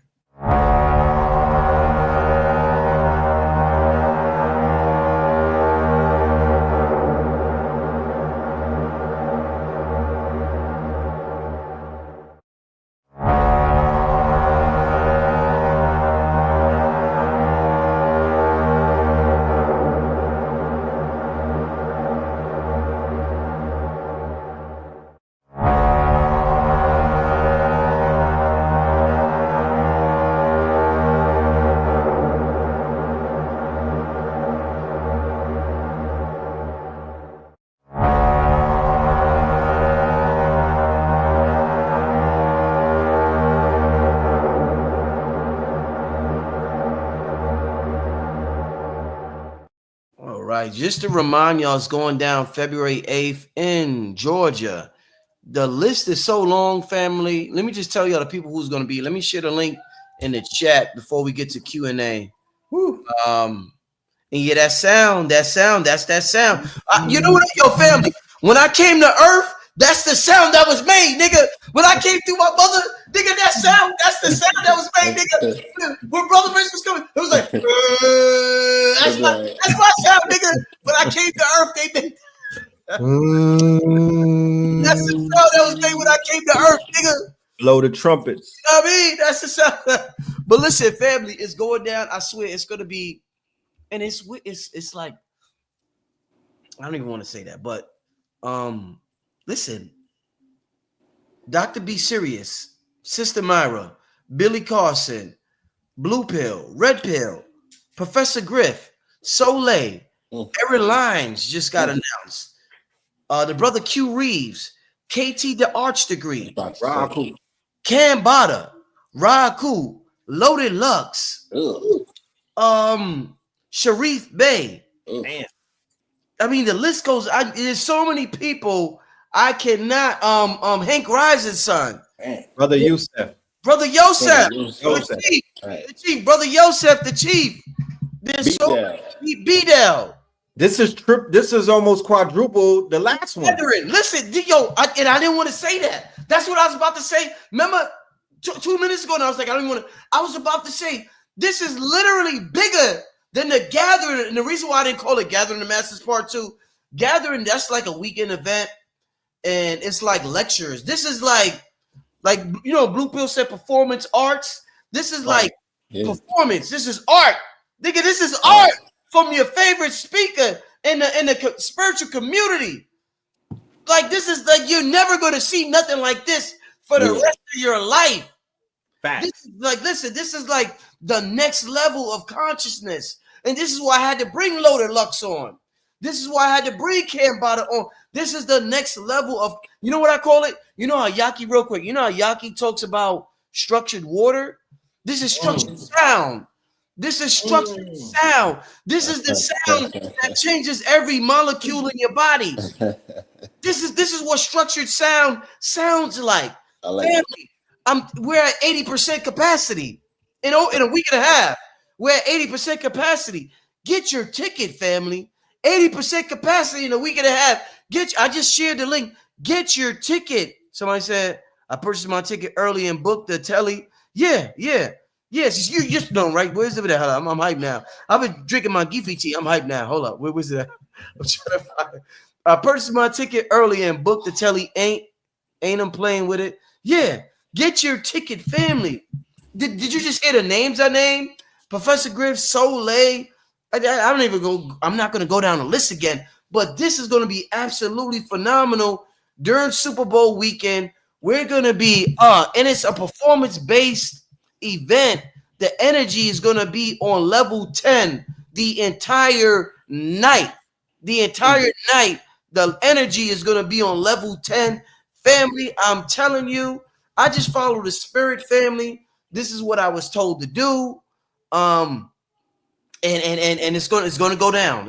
I'm gonna be honest with y'all, transparent. I tried to do it in January and I just couldn't do it. The place at the last minute, they said we was booked. I was going to do it during the alignment that's getting ready to happen. There's a big planetary alignment that's getting ready to happen, and it didn't happen. And then they said our next date is February 8th. And I said, Dan, that's right before Super Bowl, right before Kendrick do his thing. Me and Kendrick is both number 17s. Maybe it might be a 17 weekend. Maybe it might be whoever. It might be the 17 weekend. I'm Saturday. I got Saturday. Kendrick got Sunday. We both 17. Right. We both number 8s. Family, come on. I'm saying Blue's gonna have the food there. I'm even gonna have a wine bar there, family. I'm gonna have, because it's a nighttime vibe. It's gonna be absolutely. Oh, Billy Carson. I forgot to mention. Billy Carson is there. It's gonna be absolutely phenomenal. We're gonna have the time of our lives, family. I'm telling you, do not miss this event. If there's any way in the world you can make this event, I'm telling you, make this event. You heard what everybody said about the gathering of the masses last year. one is gonna be somebody said Don King, bro. I'm better than Don King. I'm I'm better. Hold up, we gotta shout out to Don King, one of the best promoters in the history of promotions in this country. Our people, one of the best. And we come with that energy, family. So shout out to Don. Even though Mike Tyson had to knock him out one time. They asked Mike Tyson, they said, why did you knock Don? He said, he didn't pay me my money. He likes stealing too much. But Don King was an amazing promoter. But yeah, man, it's that this weekend. I'm just amazed at the people that's continuing to come on board. Rod Cool. I forgot the man. Rod Cool. Now I said okay. Shout out to Rob. Wow. I mean, cooking over here tonight. Wow. Look. Yeah. Wow. In a 9-year, Rich, what we're seeing, yeah, the rap game is dead in the water. There's no denying it. It's finished. It's finito. It died last year, right? For anybody that's wondering why conversations about this mighty culture is taking place, hip hop is dead, or the latest iteration of it, it met its demise. The resurrection of it, you know, we can't put it in the hand of strangers anymore. I'm not looking at hip hop. I lost faith in hip hop artists or rappers, for that matter. I lost faith in rappers a long time ago. The new sound frequency is going to be resurrected at the hands of the masters and whatnot. And February 8th is very important because, you know, this is our time. You know what I'm talking about? And this lineup that you've chosen is the lineup that's going to be the ones that are going to resurrect, you know, and they're going to have a fusion. We're going to fuse different sounds, different approaches and whatnot, different frequencies. And we are going to create a whole new genre. We're going to shift the matrix. Yeah, it's a culture reset. It's a culture reset. Cultural reset. Yeah, we're resetting the culture. It's that time, and it's the perfect place, the perfect opportunity, the perfect weekend. The They Not Like Us weekend, Super Bowl weekend, and all of this that we talked about tonight is because Drake's people, what they call them, real estate, whoever Drake's people, they know how much of a ritual Super Bowl is. They know how much of a phenomenon energetically the Super Bowl is. All of this is to avoid that happening on that weekend. But it's going to happen. You know, it's destiny. Even the most powerful people in the world can't prevent that song from being played that day. This is destiny. I am Destiny's Child. Blue is Destiny's Child. Red is. Kendrick is. The most powerful people on the planet cannot prevent that from happening. It's happening that weekend. Everything that's destined to happen this week, that weekend, is going to happen, family. Oh, that makes me happy. Somebody was talking about the Geefy tea. Yeah, the Geefy tea. Yeah, y'all. I'm going to tell KT to have the Geefy tea for everybody. That up. On February 8th. KT's going to have the Geefy tea for everybody on February 8th. You know what I'm saying? Let's get to a couple of questions from the family. Let's get to a couple of questions before we get out of here. Oh man, I just get so excited just thinking about not only the present but the future, and just thinking about who we are. You know? Let's see. I see a lot of the chat is moving. I see a lot of comments. Give me some questions, y'all. Yeah, I don't. Somebody had asked a good question. Yeah, Blue. They gave you a super chat earlier, and they asked about. They wanted me to elaborate on the jazz. I said, appreciate y'all, brothers. Thanks for the insight perspectives. Can Blue elaborate? I got it. What he was saying about jazz. All right. So and hold up, Blue, and what made it such a powerful cultural phenomenon. Go ahead, Blue. So jazz is the classical art form that emerged out of us, you know, directly when we got out of what's considered to be captivity, whether you're saying we was prisoners of war, what have you. And it took place right in Congo Square, New Orleans. And what Congo Square represented was a meeting point where the sounds from the indigenous ancestors from the continent merged with the indigenous ancestors from Afro-Cuba.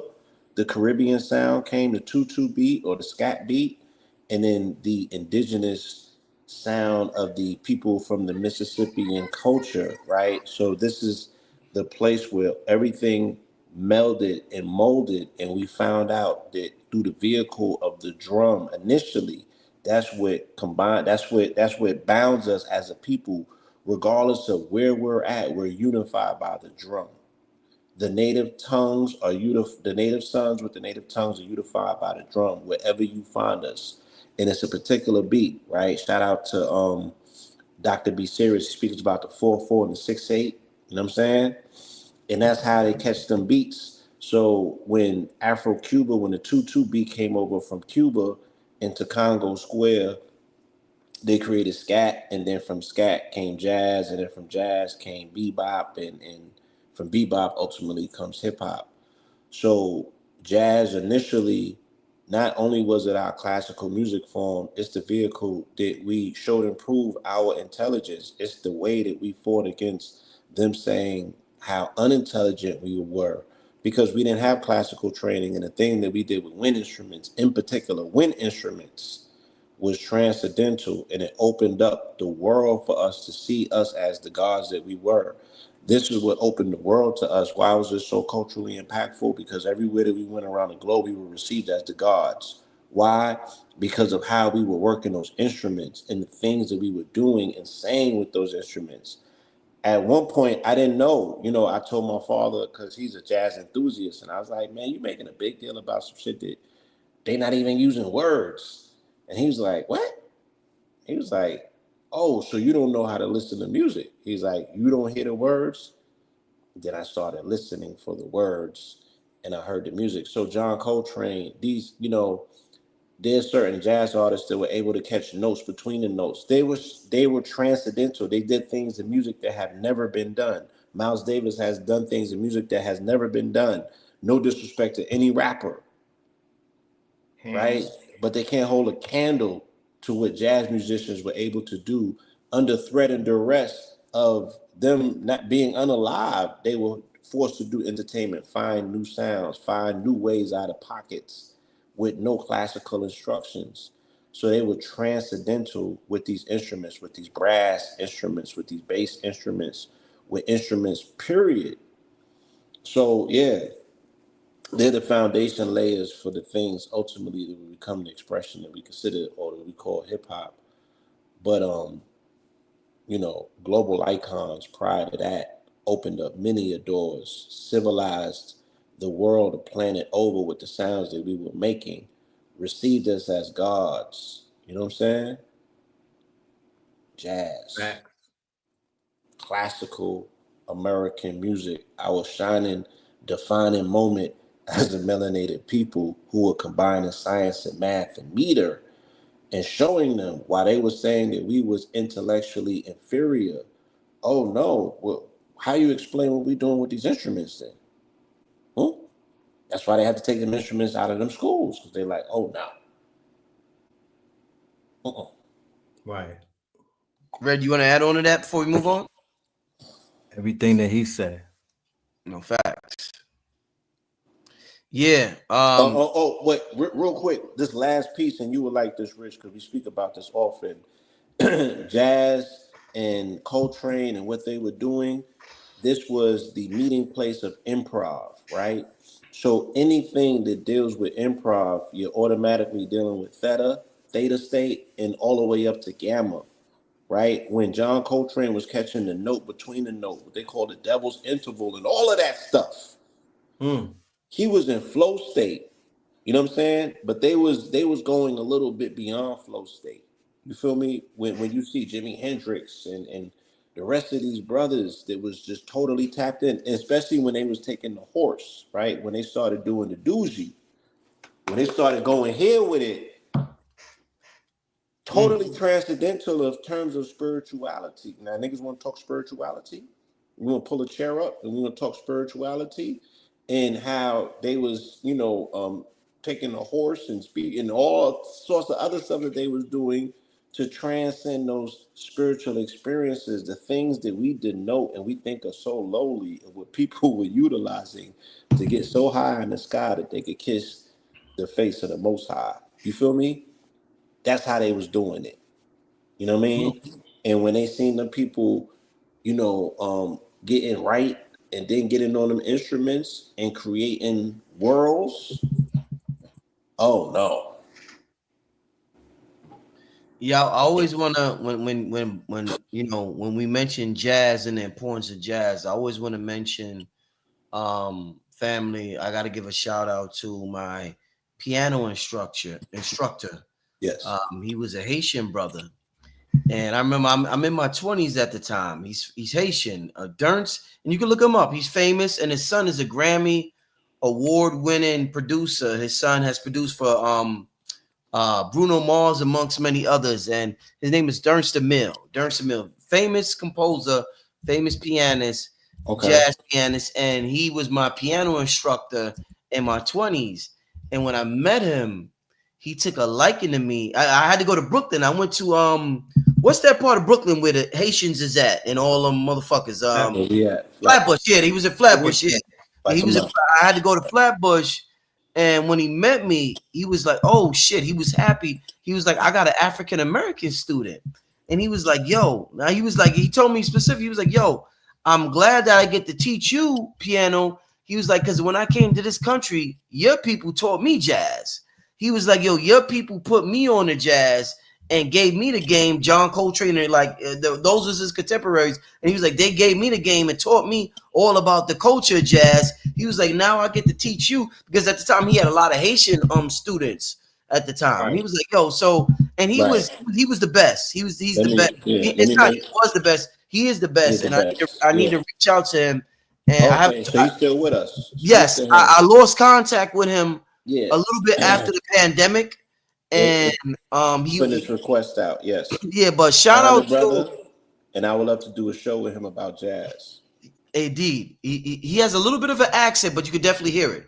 He has a heavy Haitian accent, but you can hear. But he will love it, and he be like, Richard. I had to He like, oh, Richard. Dr. Oyibo. Yeah, Dr. Okay, let's talk about accents now.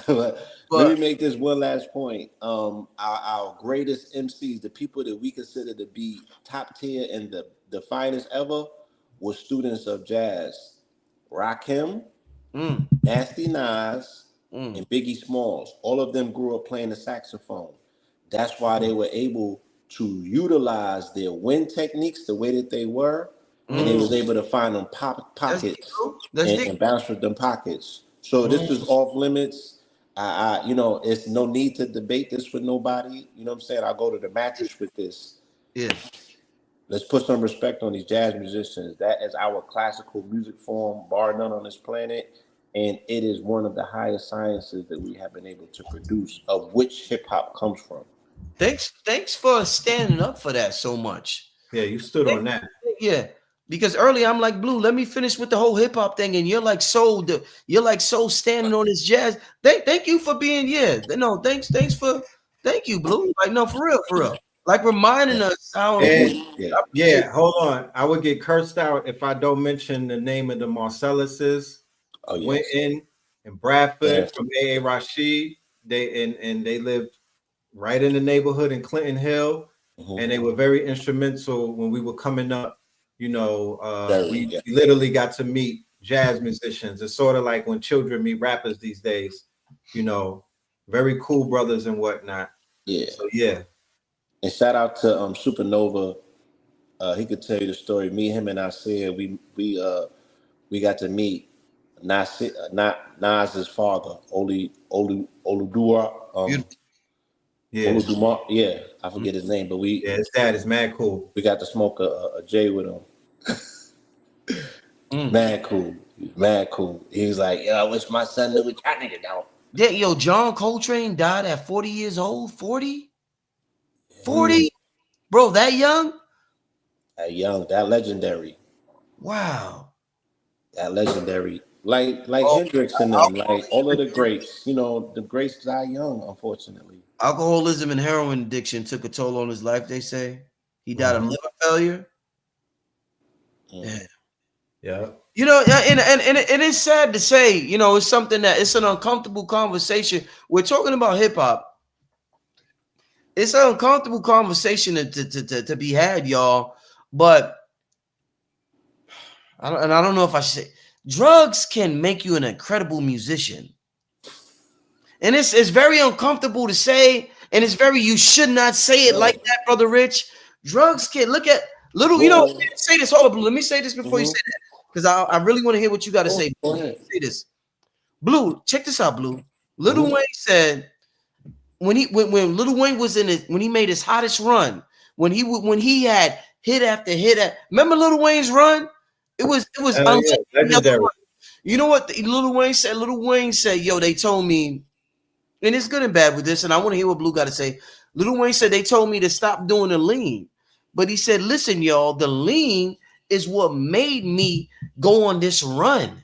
The lean is what helped me make these hits. So why am I going to listen to y'all when this thing made me make the thing that y'all respect me about? Y'all respect and love me for the very thing that he felt helped him become who he was. And I've heard that again and again and again. Guys, what you was going to say, Blue? I just want to say. No. Yeah. You said something that was very poignant and on point, and I was attempting to be careful earlier when I was speaking about jazz, when they started experimenting with the horse. Yeah. You know what I'm saying? They became transcendental. So when we look at music and we look at drugs, both of them fall under the sign of Pisces, right? Yes. Pisces deals with spirituality. Pisces deals with music. Pisces deals with drugs, right? In the depths of the ocean, like super deep. That's why, remember, I tagged you the other day in that Future post with the dude was explaining the sonic science behind codeine crazy and why it elicits emotions the way that it does. And I've been very adamant, and I've told people, I'm like, yo, I've never, touched lean a day in my life. But when I listen to certain Future music, I feel like I'm like, this must be what lean feel like, because it changes the chemistry of how I feel, and I be in a warped zone type of feeling. So it's like certain artists can step on music to such a degree that it's like they stepping on work, because it's really the same thing. It's really the same thing, bro. You know, Only they smacked.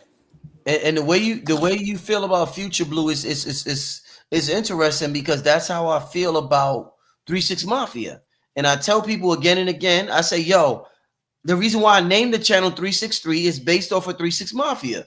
I was influenced by 3 6 Mafia, and I would listen to their music, and I would just be, yo, I would be in a zone. I would just be like, yo, where the fuck am I? And it was like, I didn't know what happened, bro. But the way they made them, and their music influenced all the trap music that's out now. Hypnotize minds, right? Hypnotized Did they not shout out to they DJ told Khaled, us, right? Did they not shout out to Country Black? Did they not shout out to Juicy J? bro, Did they not tell you? hypnotized, yo, literally, Hypnotize minds. they knew, They bro. have a formula that works. And again, it's induced when you get music around that stuff. You get music that is deep, it's subterranean, it's in the trenches. It's like it's gonna live with you. It's gonna stick to your ribs. Yeah. This is the music that I cannot shake to this day. You feel me? So people can say what they want, but it's like, let's do the science, and let's stop being so puritanical, so we can really understand this stuff, and understand why, when we look at our art. Like, I was looking at Kodak footage the other day, and people like, pray for him, and I be like, yeah, like he's just like the perfect. He personifies, you know what I'm saying, what the young or the youthful generation that been around this music so long looks like. You feel me? Because the music is a narcotic. You know what I mean?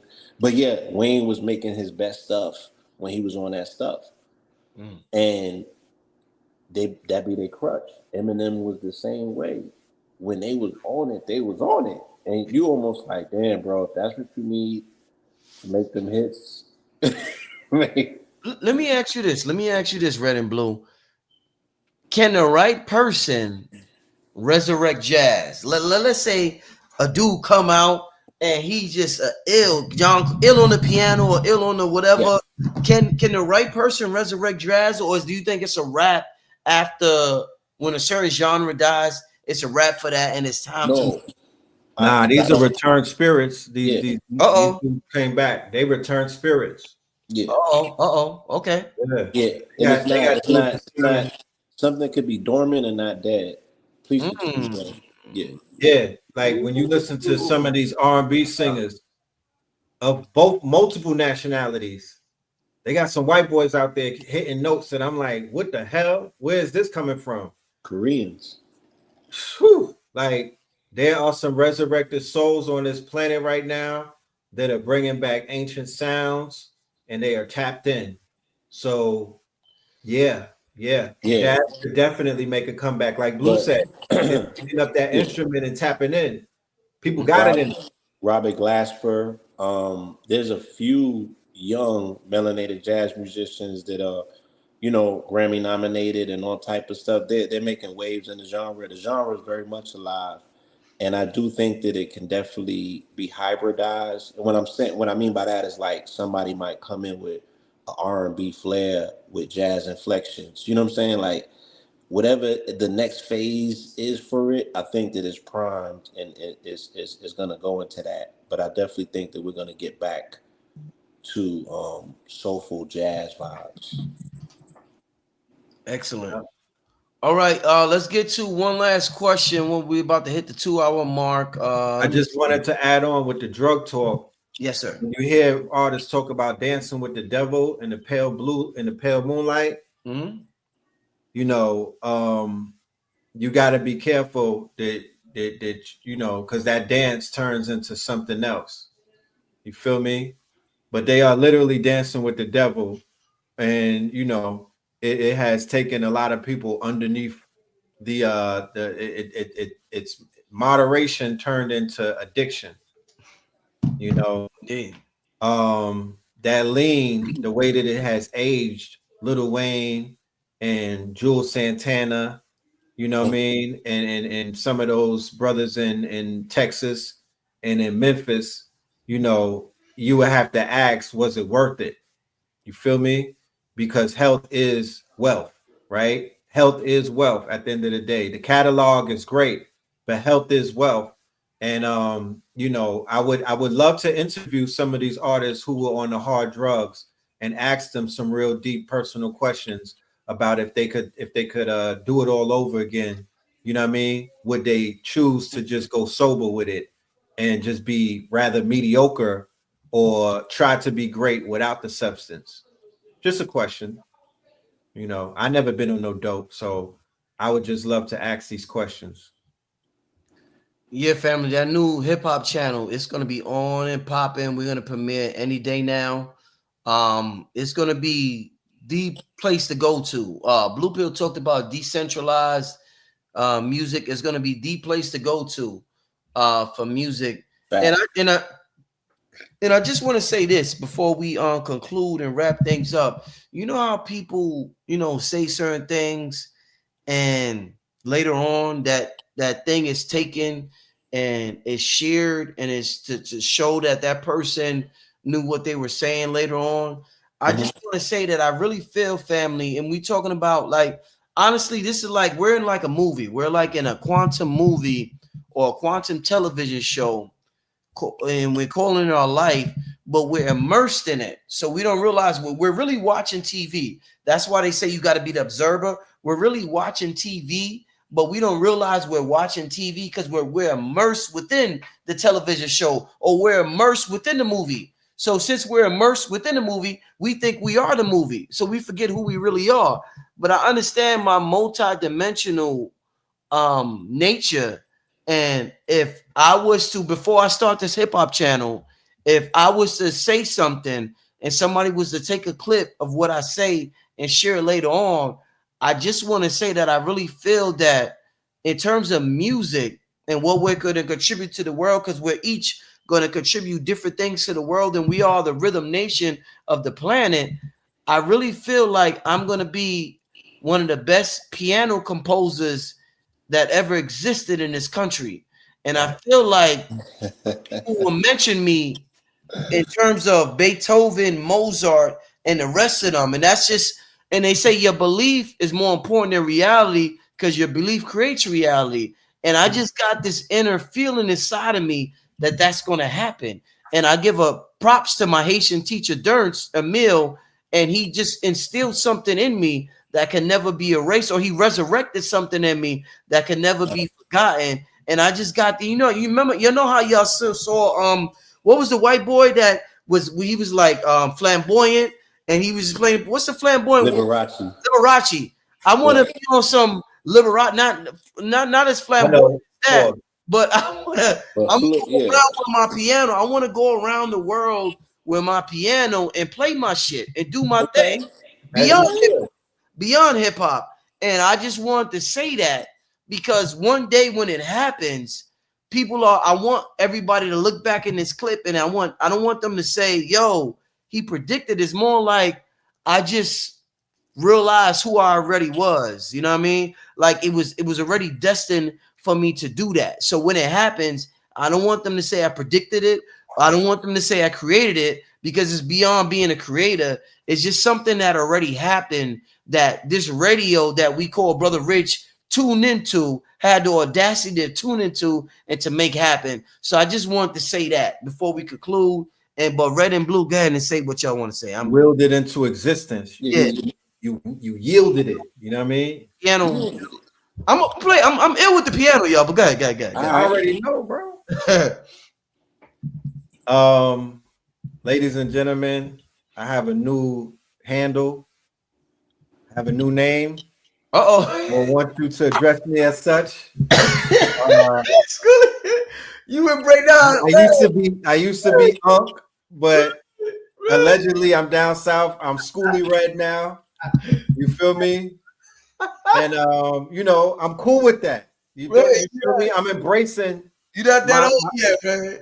Yeah, I'm embracing my title. I'm Schooly Red, aka Pops, Papa Red. Pops. Man. And it's all good. I'm here to counsel the youth. Yes, sir. Feel me? I'm here to counsel the greats that are coming up. I'm getting out of your way. You feel me? I'm not on my Jim Jones shit. I'm on my Cameron shit. I'm gonna let y'all take the floor. I'm gonna let y'all take the stage and do what y'all gotta do and shine. I'm Schooly Red. I'm here to coach the great ones. I'm Dion in this bitch. You know what I'm talking about? And I'm looking for the Travis Hunters of the world. You know what I mean? Because the culture is in dire straits right now, and they need that's why we're building this platform. They say build it and they will come. So we are putting together the quote unquote the columns, the pillars and whatnot, in order to build this edifice, this magnificent platform, and y'all are gonna shine. I promise you. So for all of my creatives who didn't think that you were lacking on your creativity because you didn't have a house to live in, well, I'm letting you know that we building you a mansion, and y'all are welcome to come and stay in these marble floors that we got. Now, people gonna want to submit music, so somebody give them an email, because they're already like, where can I submit my stuff? You know what's funny? I just talked to Red Pill last night about we're creating an email. Okay. In the meantime, hold up. In the meantime, because we are creating an email, and I was like, last night, yo, Blue, literally last night, I was like, yo, Red, what they use? Proton, man. What's the email to use now? I just asked him that last night. Okay. In the meantime, hold up. Where we are, it's a cultural reset happening, family. All the artists, hit me up for now on Rich and Merritt. We're gonna create a email for the YouTube channel though. But just hit me up on that, or you can hit up the Mart125@gmail. We all got emails, and what we'll do, we'll just forward the emails to our new email. So you can go Richard Merritt at Yahoo. You can go to Mart125@gmail, or you could do Blue Pillar 44@gmail. Right. Either one of those, and then we're gonna forward everything. Yeah, we'll create an envelope email, because we're doing a culture reset. We appreciate hip hop. I really appreciate Blue. Blue Pill went so hard on jazz tonight. Blue. No, I really want to thank you for that, Blue. You don't that rabbit hole, Rich. I really want to thank you. What you said, Red? Go down that rabbit hole, Rich. On that jazz. And I would say this, as somebody reminded us, go back and just listen to Pimp a Butterfly, right? Yeah. Terrence Martin, there's a lot, Thundercat, like there's a lot of Soundwave. dudes, yeah, Soundwave. There's a lot of dudes that have incorporated, what the next sound and phase of it. And when you said strings, when you said piano, I'm like, all right, let's go. Like you can, I know that you got the ear for it. You'll figure it out. What's the next phase of this thing? But yeah, you're welcome. And I definitely I'm gonna do the same thing for hip hop. Maybe at the function when I explain, how hip hop qualifies all of the 7 liberal arts. And freestyle hip hop. With Loda Lux and them do. You've been saying that for a while. You've been saying that. You must have read my mind because I literally was about to prompt you to do that right now. But no, save that. Yeah, save that. That's a gift. That's a present. Unwrap that on the 8th. Family, please come out. To conclude this, please come out the 8th. It's going to be the event of a lifetime.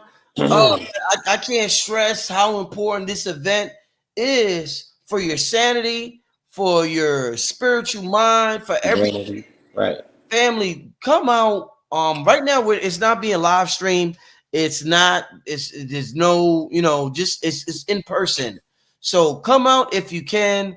It will be filmed. So everybody who buys tickets, because I know everybody's going to be with the vendors a lot of the time. People going to be spending money with the vendors, chilling with the vendors. So I know people are going to miss a lot of the show, and they're going to be in and out, moving all around. So I need to make sure everybody has a video to see the whole event if they pay for the ticket. But family, come out if you can. Please come out if you can. Yeah. I swear it's going to be a great event. Okay, let's wrap this up. Okay, Red and Blue. Can I leave them with a sample real quick? Please, Blue. Yeah.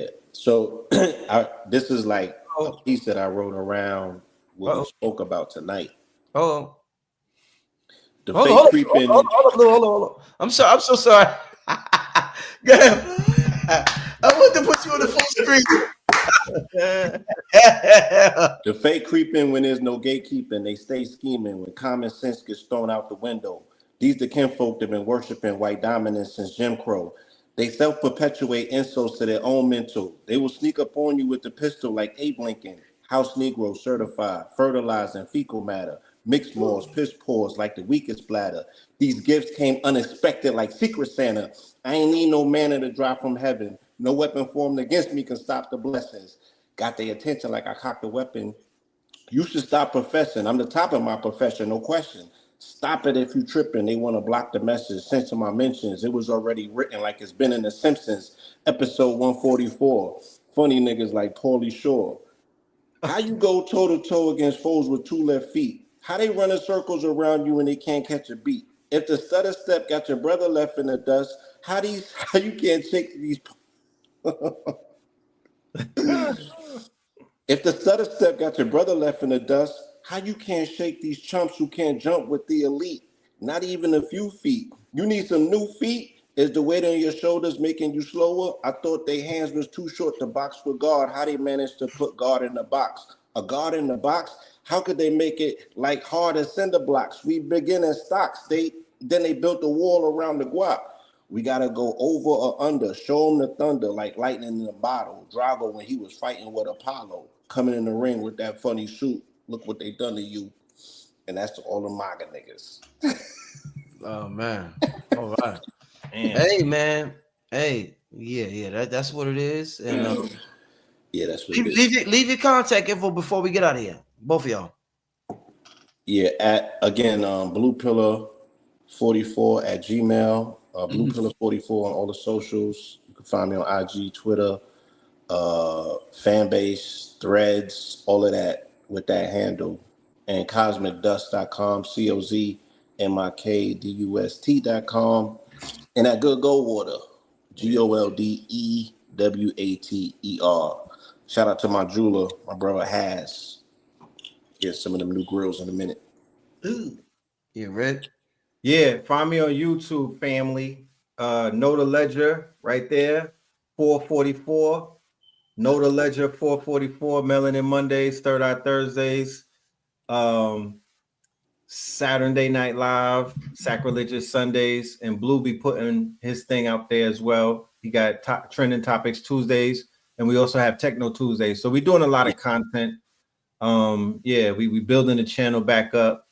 So yeah, Know the Ledger 444, and yeah, that's what it is, man. You know, Yeah, Schoolie Red. fully red up in the stern. You know what I'm saying? Fully Hey, red. I'm in the kitchen. hey, with that being said, family, listen, we're getting out of here. We will see all of y'all. We will be collectively together February 8th. But we're gonna do shows tomorrow, the next day, the next day, the next day.